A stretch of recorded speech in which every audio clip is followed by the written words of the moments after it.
When was the last time you just sat and did nothing? Absolutely nothing. No TV, no phone, just sat with yourself. And how did that feel? We live in a world that celebrates grind and glorifies busyness and makes us guilty for taking a break. What if I told you doing nothing, the thing that we avoid the most, is actually everything that we need? This video is not about preaching mindfulness and productivity hacks. It's all about having a genuine conversation, the one that we are very overdue for. And now I want to welcome someone very special to me, my husband, because he's literally the master of this topic of doing nothing. So Fabio here is the king of doing nothing at times. He can take like a 3-hour nap and do not feel guilty about it. And actually my first question is, how do you have no guilt with doing nothing? Because for me it's very difficult to do nothing at times because we're always pushed to be overproductive and always chase after one goal after the other, and it gives a lot of stress to me. And I see you doing an absolute great job with doing nothing at times. And how do you manage to do that? Actually, doing nothing is the wrong word for it. It is doing something that enables you to do other things. Doing nothing means just giving yourself time for recovery that's needed, so that in times where you need the energy, you can actually perform. Yeah. So doing nothing, sitting Doing in bed. nothing means sometimes everything. Let's say you have 24 hours a day.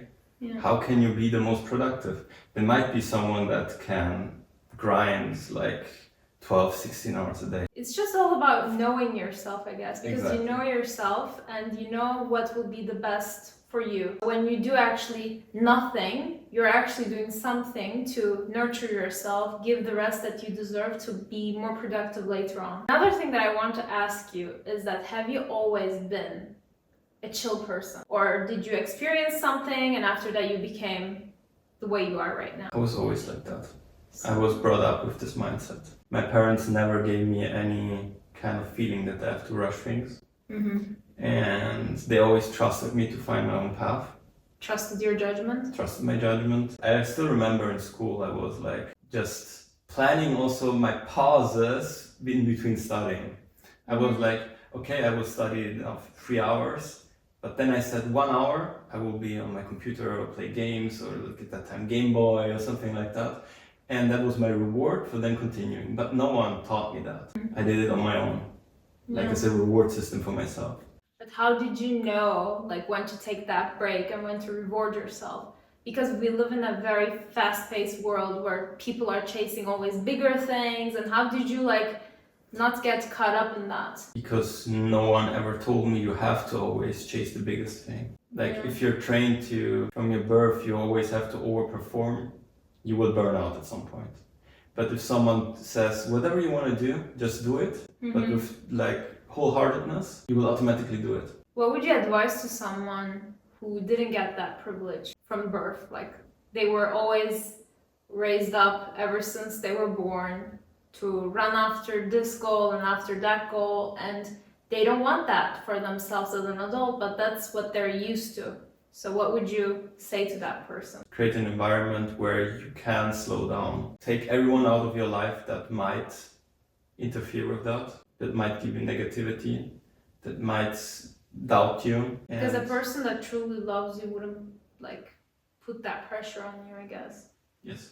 There might be people that might love you and everything. But it's love, but in a toxic form, I guess. Yes. Let's say don't give a shit about that. Yeah. And just continue your own path. Just creating your own metrics. Yes. Right? For yourself. Yeah, that's true. And did you ever have FOMO? Fear of missing out on life? Did you ever experience a time in your life where everybody was being overly productive, being overly enthusiastic about achieving more things, where they show almost burnout as a sign of achieving things and being successful? Did you ever experience that? Not in the grand scheme. I experienced FOMO in some other contexts. In Italian you say va piano, va sano, va lontano, which means the one who goes slow, goes far, healthy. You can see someone already at its goal, but you see that you proceed slowly in what you're doing. Sometimes your own metric is not numbers, not an outcome, not the salary, but maybe your self-development. Personally, in my case, I experienced this so much in my lifetime, like still experiencing it till this day. I feel like everybody around me has a different experience. It actually comes from comparison. You compare your journey with other people's journey, and then it becomes like, I'm not living this life that this person is living at my age. They have kids, they have this, they have a house, they have a car, like all kinds of things. Or they have a business and they're very successful. And I'm just like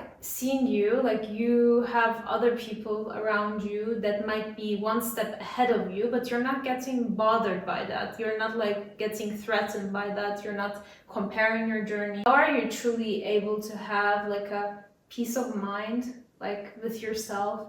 Is it about loving yourself? It's one of the most important things, being proud of yourself. That's the only metric. But does it for come me. with self-love? I cannot explain it, but it's like the feeling if, for example, a parent or someone that loves you or close to you says, I'm proud of you. It is that feeling. If you can tell that every day to yourself, then you'll be mostly fine. Is there an exercise that you would recommend, like for someone who doesn't have it yet? Like who doesn't have that proudness yet? I think we have to get back, like if someone really has already issues with that, they don't know what they want in life. So they have to get back to actually thinking about what do I want in life. The core. The core. What are your values? What is the meaning of life for yourself? I at some point decided that knowledge and just educating myself and knowing more about our surroundings, being a little bit of a discoverer. And if every day that I wake up, I just discover one more thing. It's just learning. Learning. I started to Google when I was younger, just everything. Someone told me something and I didn't know what it was. I started But what if that person cannot find the path? Okay, what is the meaning of life? Well, there is no meaning of life. Like there is nothing for me. I don't know who I am. I don't know what I want. Like for a person that's saying that, what would you recommend? Search for people around you that may have found it and try to see what they're doing. Try to take them as an example. You don't have to do exactly what they're doing. There's a recipe for everyone, but how they're approaching life. Get close to people. Some example people, So I guess. get close to people that are good examples, which are balanced, have a mellow life, achieved. Actually, that's true because they always say, like, if you want to be an achiever or any goal, surround yourself by people who have the same goal or similar goal so that you feel closer to the person that you want to become. Do you ever feel like rest is cultural? Like, because in Italy, there's this dolce vita, taking breaks, like being a little bit more chill vibe. Whereas in US, for instance, it's all about doing more. Yes, definitely. Like Italy is the pinnacle of like Doing nothing. people doing nothing. They're like old. You already get taught old people that are sitting in the piazza and just playing cards and like just talking about life. And already that all stores are closed for lunchtime. Yes, and that's people very go home to interesting. their families. And they don't even care about the profit that they can make during that timeline. Like they care more about, like, it's all about finding the purpose and meaning of life, I guess. And for them, spending time with their families or just having rest is more important than money. Yes. So yeah. Purpose. Okay, this is a very interesting topic. I personally think being bored is a luxury. But nowadays, a lot of the kids, I feel like, get bored easily and they don't enjoy it. But you are someone that also gets very amused by being bored. Like you don't get disturbed from boredom. Yeah, it's like, let's say it's visually boredom. Someone that might see me thinks I might get bored from what I'm doing, but I can just look in the sky, night sky, and just look at it. But my mind drifts then off. I'm not bored because I create like a universe in my mind. Imagination. I think about the stars, then I see like a star sign, then I'm thinking about like what's beyond that. Imagination is also something that we have in common. I definitely was like imagining potential lives that I can have. Like just imagination is the best thing and you just don't get bored. Just looking at the sky can be the funnest thing that you can ever do sometimes. Again, with social media, because we're so addicted and our attention spans are so low that we cannot be on our own, I guess, now. Not as much as we used to. I think it's not only that, it's just social media enables something as an escape. It is like someone that smokes or is an addict and something else. It just masks the feeling of a certain emptiness that cannot be filled.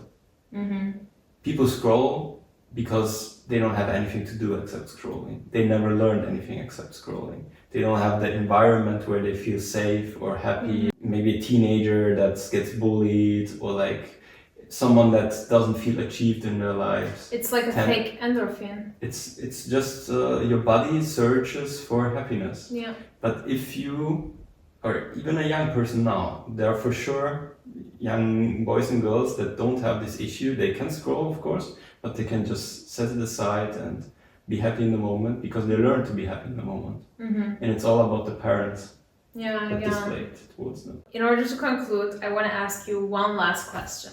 What advice would you give to someone who's afraid to slow down? Try to slow down once and see what happens. What's the worst that can happen? Yeah, right? You don't lose anything. That's actually really good advice. Time is yours.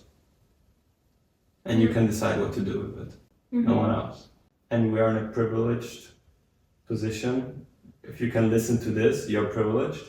Exactly. Not like other people that cannot choose about their time, but you already being able to choose about your time puts you in a privileged position. Definitely. And already that should make you happy. And that should make you feel a little bit more empowered about making braver choices for yourself. Like, if you're privileged, at least use your time wisely so that you can do good for other people. It's all about a cycle. Thank you so much for coming to this video. Thank you very much, because I know that you didn't want to be shown on camera, which is completely understandable.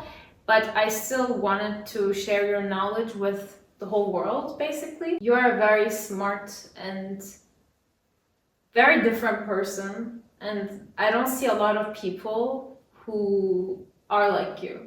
Like, you have a very clear vision, very peace with yourself, and that's not something that you see in a lot of people these days. And it's really, really valuable, all the information that you shared.